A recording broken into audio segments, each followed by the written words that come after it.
¿Qué tal están? Imagina a un joven de 20 y pocos años llegando a Viena en 1932, sentándose en la trastienda de un café a escuchar a un grupo de científicos y filósofos que sueñan con purificar el pensamiento de toda metafísica. Ese joven se llama Heyer y 4 años más tarde publicará un libro breve, arrogante y demoledor que cambiará para siempre el rumbo de la filosofía en lengua inglesa. Esta es la historia de un pensador que, como su propio apellido, en español, Ayer, quedó fijado en un ayer muy concreto, el Círculo de Viena, los años 30 del siglo XX, pero cuyas preguntas sobre qué es lo que tiene sentido decir siguen hoy absolutamente vigentes. Además, hay que decir que su vida fue una vida entre Eton, Oxford y Viena.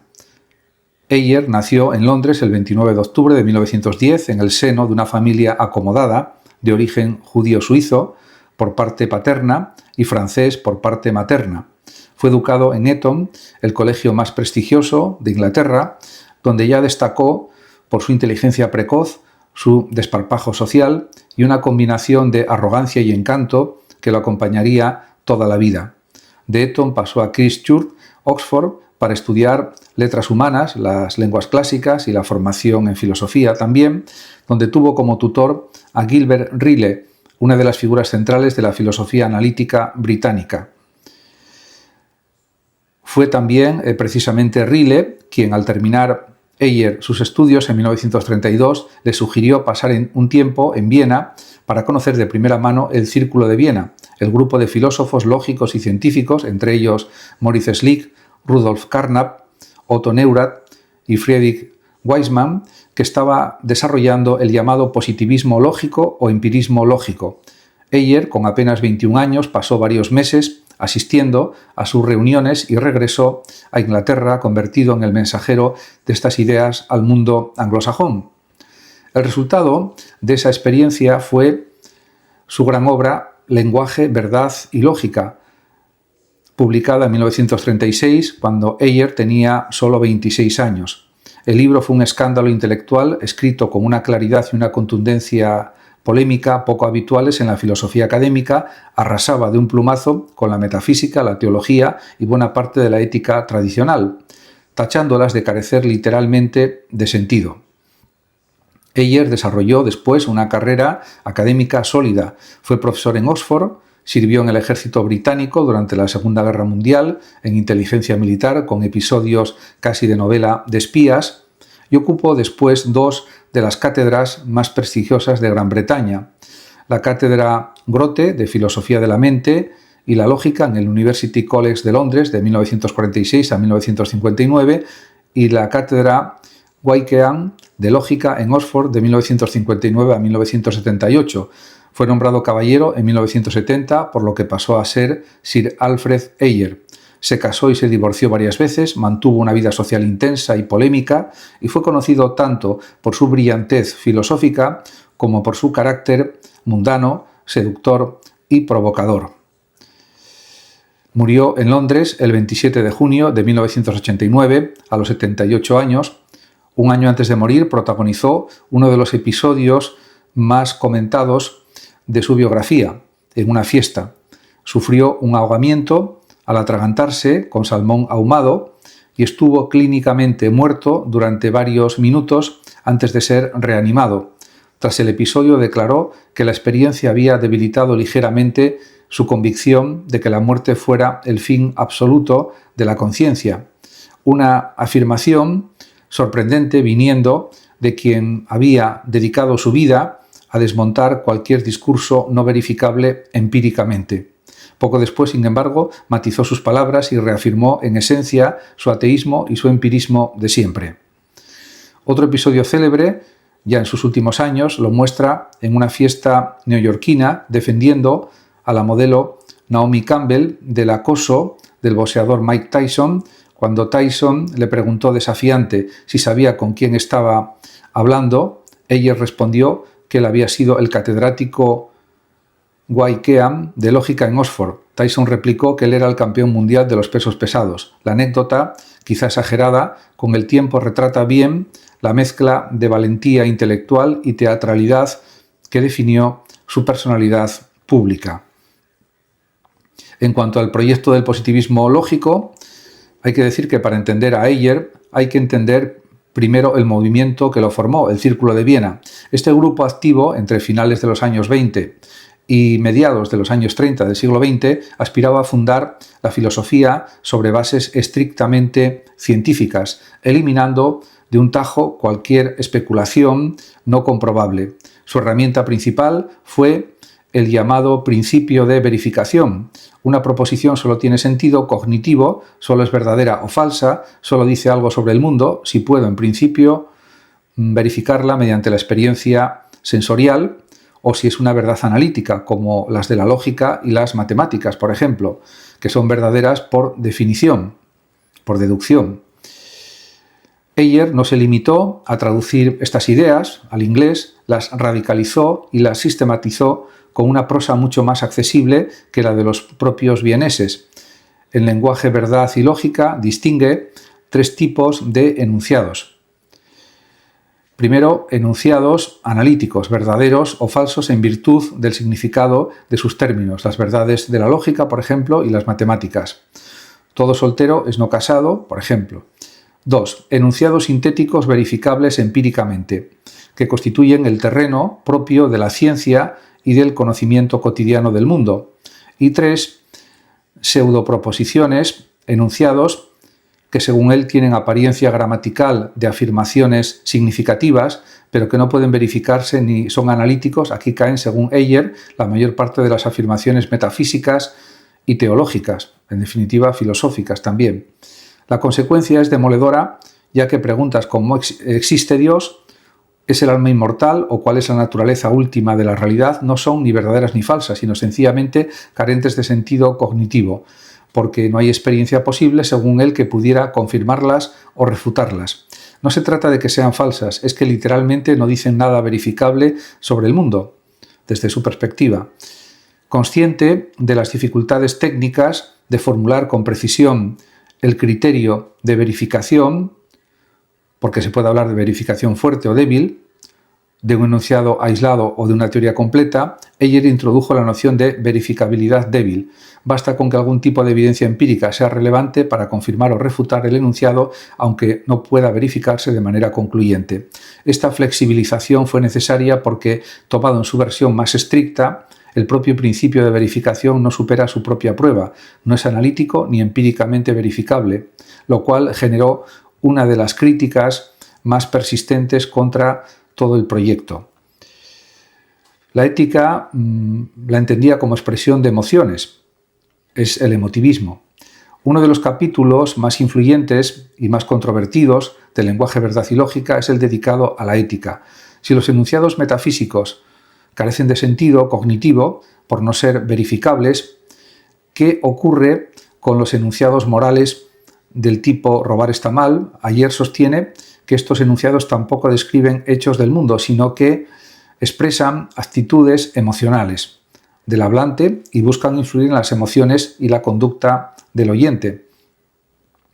Esta postura, conocida como emotivismo, a veces resumida de manera algo caricaturesca como pues una teoría, diríamos, puramente emocional, sostiene que decir matar es malo equivale aproximadamente a decir pues matar no es bueno, mientras que decir la generosidad es buena equivale a generosidad o viva la generosidad. No hay para Heyer hechos morales objetivos que los enunciados éticos puedan describir con verdad o falsedad. Solo hay actitudes que se expresan y emociones que se buscan contagiar. Esta posición tuvo un enorme impacto en la metaética del siglo XX, situándose en la línea de otros cognitivismos morales como el prescriptivismo de Are y generando un intenso debate con las posiciones realistas y cognitivistas en ética que continúa de hecho hasta nuestros días. En cuanto a la epistemología o teoría del conocimiento, pues hay que decir que más allá del libro de juventud que lo hizo célebre, Heyer dedicó buena parte de su carrera posterior a cuestiones de teoría del conocimiento o epistemología, alejándose gradualmente del dogmatismo verificacionista de sus 20 años. En distintas obras pues trató este problema, por ejemplo en la de 1956, El problema del conocimiento. Heyer aborda con detalle las condiciones bajo las cuales podemos decir que sabemos algo, enfrentándose al escepticismo filosófico y a la cuestión de la percepción sensorial. En esta etapa más madura, Heyer defiende una posición fenomenalista moderada. Nuestro conocimiento del mundo externo se construye, según él, a partir de datos sensoriales, aunque fue matizando progresivamente esta postura ante las críticas que recibió, especialmente las de Austin, quien en Sentido y Sensibilidad desmontó, con fina ironía, buena parte del aparato fenomenalista de Heyer. Con el paso de las décadas, Heyer moderó considerablemente el radicalismo de su juventud, reconoció las dificultades técnicas del principio de verificación, aceptó que la distinción tajante entre enunciados con sentido y sin sentido era más compleja de lo que había planteado en 1936 y dialogó con las corrientes de filosofía del lenguaje que fueron sucediendo al positivismo lógico, incluida la obra tardía de Wittgenstein, Investigaciones filosóficas. Sin embargo, nunca abandonó el núcleo de su compromiso, el empirismo, el rechazo de la metafísica especulativa y la convicción de que la filosofía debe proceder con el rigor analítico de la lógica. En cuanto a su obra y legado, sus libros traducidos al español son realmente importantes, muy importantes. La obra de Heyer, aunque nacida en un contexto muy británico y vienés, ha sido ampliamente traducida al español y sigue siendo lectura habitual en las facultades de filosofía de todo el mundo hispanohablante. Entre sus títulos más relevantes disponibles en castellano se encuentran, por ejemplo, Lenguaje, Verdad y Lógica, que es su obra fundamental, su obra más importante, su obra fundacional, traducida en varias ediciones, El positivismo lógico, también otra gran obra de 1959, una antología de textos del Círculo de Viena y autores afines, Carnap, Sleep, Neurath, Empel, que Heyer seleccionó, prologó y presentó y que se convirtió en la puerta de entrada canónica al movimiento para generaciones de estudiosos y de estudiantes, publicada en español por el Fondo de Cultura Económica. Está también El problema del conocimiento, ya citado, que es del año 1956, es una indagación epistemológica realmente muy profunda y quizás la más influyente de él. También Los fundamentos del conocimiento empírico, de 1940, El concepto de una persona, de 1963, colección de ensayos sobre filosofía de la mente. Otro libro es Russell y Moore, La herencia analítica, de 1971, Russell, de 1972, una introducción biográfica y filosófica a Bertrand Russell, con quien Heyer mantuvo una relación de admiración y cercanía intelectual. Otra de sus obras es Las cuestiones centrales de la filosofía, de 1973, un intento tardío de sistematizar los grandes problemas filosóficos desde una óptica empirista, y su obra Parte de mi vida, de 1977, y su continuación, sus memorias, de gran valor para entender tanto su itinerario intelectual como su vida personal verdaderamente novelesca. También en el año 1985 apareció un estudio crítico, Wittgenstein, después de su muerte, sobre uno de los filósofos con los que mantuvo una relación intelectual más ambivalente, Voltaire. Se publicó después de su muerte en 1986 una biografía intelectual del filósofo ilustrado francés, que revela la identificación de Heyer con el racionalismo combativo y anticlerical del siglo XVIII.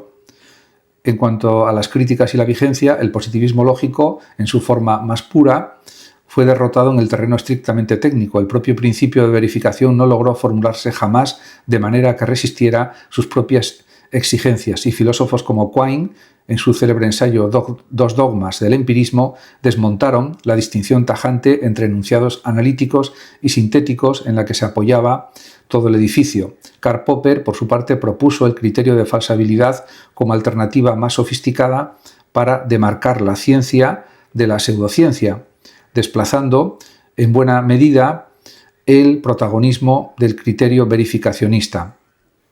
Y sin embargo, el legado de Heyer permanece vivo por varias razones. Primero, porque su exigencia de claridad, rigor argumentativo y sospecha ante el lenguaje oscuro sigue siendo un ideal regulativo de buena parte de la filosofía analítica contemporánea. Segundo, porque el emotivismo abrió un debate en metaética. ¿Son los juicios morales descripciones de hechos o expresiones de actitudes?